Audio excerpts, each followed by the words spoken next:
आज मला इथे बोंबलोणीची ऑर्डर होती आणि ते तुम्हाला मी दाखवत आहे आणि सोबत काही महत्त्वाच्या टिप्स पण शेअर करत आहे।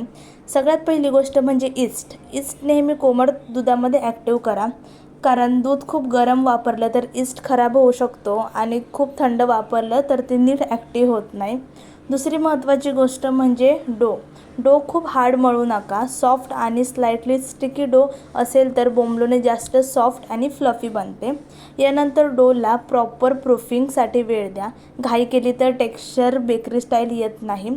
फ्राईंग करताना ऑइल खूप गरम किंवा थंड नसावं, मीडियम हीटवर बोंबलोणी फ्राय केले तर ते आतून व्यवस्थित शिजतात आणि बाहेरूनसुद्धा गोल्डन कलर येतो।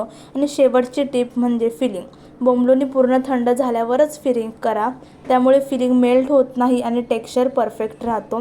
या छोट्या छोट्या टिप्स फॉलो केल्या तर बोंबलोणी एकदम soft, fluffy and bakery style बनते। तर अशा प्रकारे हे बोंबलोणीची रेसिपी मी इथे कंप्लीट केलेली आहे आणि तुम्हाला प्रॉपर रेसिपी बघायची असेल तर आपल्या चॅनलवर ऑलरेडी मी अपलोड केलेली आहे, तिथे जाऊन तुम्ही बघू शकता। आणि हा व्हिडिओ आवडला असेल तर लाईक करा आणि बेकिंग रिलेटेड अजून टिप्स आणि काही गोष्टी पाहण्यासाठी फॉलो करा।